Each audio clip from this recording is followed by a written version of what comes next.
those overs. Can she get away with the maiden? No, she won't. A little bit of a misfield there as first runs for the Adelaide Strikers. She's looking for that swing. It's catchable height, but it's through the field.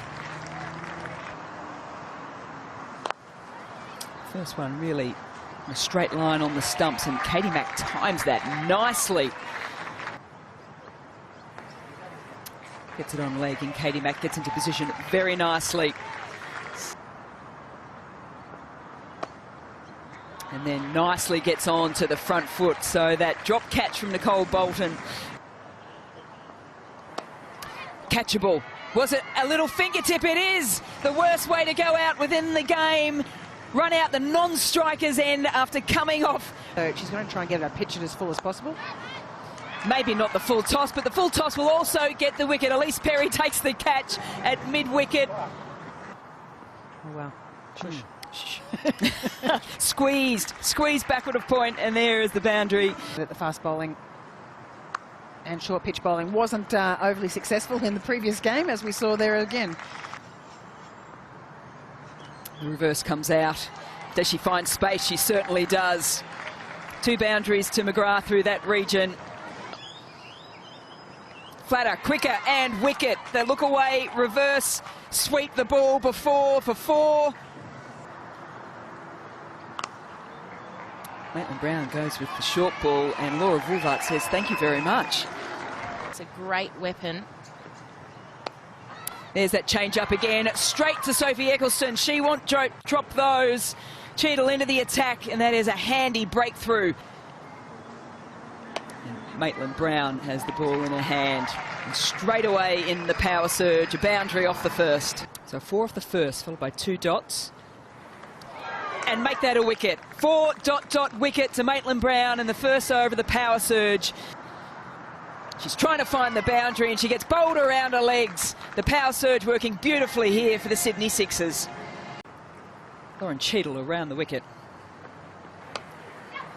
It's nicely timed there from Tegan McFarlane. No need to run for that.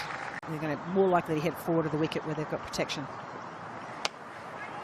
It's nicely timed. It looks like at least Perry might have just gone over the top of that one. Doesn't give a chance for Nicole Bolton to reel it in either.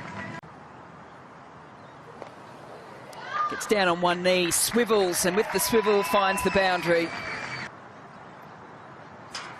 A little bit fuller. Tegan McFarlane gets up and underneath it. Doesn't clear just the rope, but clears the fence as well at Karen Rolton Oval. Goes short. Penner gets all of that. Right onto the hill. Goes length again, gets a thick outside edge. That's a productive over there for the Adelaide Strikers.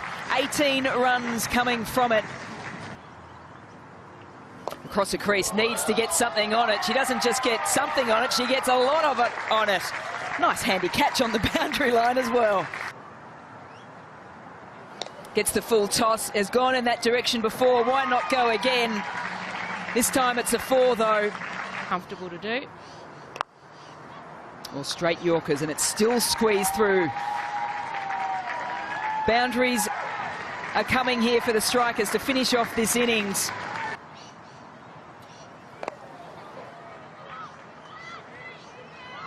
Going to put pressure on the arm there of Ash Gardner. No, they're not. They're happy to take the single. That is the completion. Out of a crease to start with here, Healy. And covers up nicely for the first delivery. Pace and swing. But to match that is Elisa Healy's cover drive. Well, just goes after that one. It's scooped into the air straight to Dotton. She doesn't drop those. Strikers up and about. Chopped on. 2 from 2 for the Strikers and Darcy Brown. It is all happening at Karen Rolton Oval. Slip comes out for Bates. She goes for it, and it's a thick top edge all the way for 6. Manages to get on the back foot, Susie Bates. I was going to say, she didn't find the gap, but she did. Goes for the sweep, a stand-up sweep, and it's been given Wickets tumbling here for the strikers. They've got the three big ones, Healy, Perry, and now Gardner. As the skipper comes into the attack and takes one first ball. It is all going the way of the strikers at the moment. Farland were able to score big in the final few overs. Looks to go across the crease and does it well, does Erin Burns. Has some space to work with. Sharply driven by Nicole Bolton. She runs about halfway down the pitch until she realises there is no need. Conversation B. As Burns looks to go up and over and does it very nicely indeed. Pushing hard again for the first because it's into the gap, and they didn't really need to because it's actually found the boundary line. That's gone big.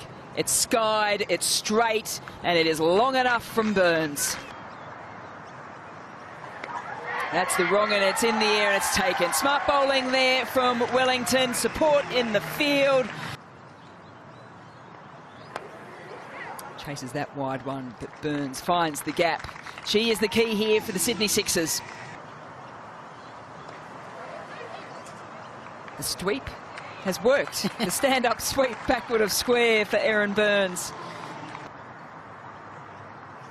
Change-up has worked perfectly. We've talked about the pace of Brown. Well, now we can talk about the change-up as well. Gets a cleaner piece of this one, and it's drilled straight between the fielders. Attempt at the little tap back. Oh, chance of a caught and bowled. Instead, though, Erin Burns goes to her second 50 in 3 innings of the WBBL. She missed out playing for the Sixers last year, and she is back with a bang. And she see them over the line. A change up, and it's dipping. Burns gets down on it, finds the gap, finds the boundary, keeps them in it. Try and hit the ball over mid-off. Well, it's not gone over mid-off, it's gone over Wellington at short third, and it's found the boundary. Putting the fielder off. Oh, clean. So clean from Burns. And from 3 needed. Flatter, Ed has gone straight up. There's another opportunity on the boundary line, but she can just watch it sail over the top. Erin Burns is taking the Sixers towards a magical win. And there's an additional fielder. Slow, complete pace off. She hasn't got all of this one, and that is taken. Another twist in the tail here at Karen Walton Oval. A brilliant innings comes to an end. And is it out? McFarlane goes up. Doesn't matter. A miss and a magical win for the Adelaide Strikers. They get their name on the board in terms of points. They've got a win over the team, over the Sixers, who have gone 3 from 3.